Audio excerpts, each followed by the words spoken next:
घटना उस समय की है जब देश नया नया आजाद हुआ था। एक नेताजी को एक बड़े सूबे का मुख्यमंत्री बनाया गया। वे देश के सबसे ईमानदार और सादगी पसंद नेताओं में गिने जाते थे।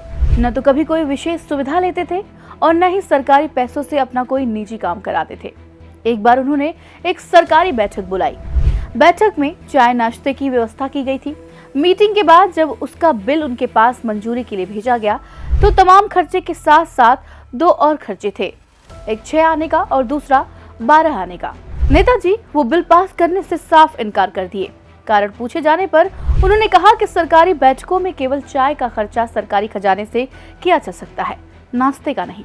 जिसने नाश्ता मंगवाया है वही उसका पेमेंट करे। अधिकारी ने समझाया कि कभी कभी चाय के साथ नाश्ता आ ही जाता है, इसमें कोई बड़ी बात नहीं है। लेकिन नेताजी टस के मस नहीं हुए। उन्होंने अपनी जेब से रुपया निकाल कर देते हुए कहा कि चाय का बिल सरकार दे सकती है पर नाश्ते का नहीं। सरकारी खजाना जनता की अमानत है, मंत्रियों की नहीं। जानते हैं कि ये नेता कौन था? पंडित गोविंद वल्लभ पंत, उत्तर प्रदेश के पहले मुख्यमंत्री। हमारे देवभूमि सीरीज में आज की बात इन्हीं के नाम। चलिए सबसे पहले जानते हैं इनके जीवन के 5 प्रमुख उपलब्धियों के बारे में। पहला, आजाद भारत के बाद उत्तर प्रदेश के पहले मुख्यमंत्री बने। भारत के स्वतंत्र होने के बाद ये उत्तर प्रदेश, जो कि तब यूनाइटेड प्रोविंस था, उसके पहले मुख्यमंत्री बने। इन्होंने भूमि सुधार, किसानों के अधिकार, शिक्षा और स्वास्थ्य सेवाओं के क्षेत्र में अहम कार्य किए। जमींदारी प्रथा को समाप्त करने में उनका महत्वपूर्ण योगदान रहा। दूसरा, भारत के गृह मंत्री बने। 1955 में उन्हें देश का गृह मंत्री नियुक्त किया गया। यह वह समय था जब भारत एक नए रास्ते पर चलना सीख रहा था।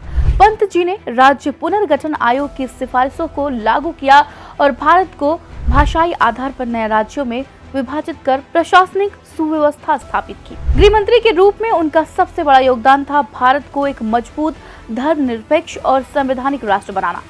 उन्होंने पुलिस व्यवस्था को सशक्त किया और कानून व्यवस्था को मजबूत किया। तीसरा, कुशल प्रशासक और न्यायविद। वे एक प्रतिष्ठित वकील थे और ब्रिटिश काल में ही उन्होंने समाज में न्याय और समानता की वकालत की। उन्हें न्यायप्रिय, कुशल और नीतिवान प्रशासक के रूप में भी जाना जाता है। इन्होंने प्रशासन में पारदर्शिता और जवाबदेही को बढ़ावा दिया। चौथा, उत्तराखंड के पहले व्यक्ति जिन्हें भारत रत्न से सम्मानित किया गया। भारत की सेवा के लिए उन्हें 1957 में भारत रत्न, भारत के सर्वोच्च नागरिक सम्मान से नवाजा गया। यह सम्मान उनकी देशभक्ति, प्रशासनिक योगदान और राष्ट्र निर्माण में भूमिका को मान्यता देता है। पांचवां, स्वतंत्रता संग्राम में योगदान। पंडित पंत ने स्वदेशी आंदोलन, नमक सत्याग्रह और असहयोग आंदोलन में सक्रिय भाग लिया।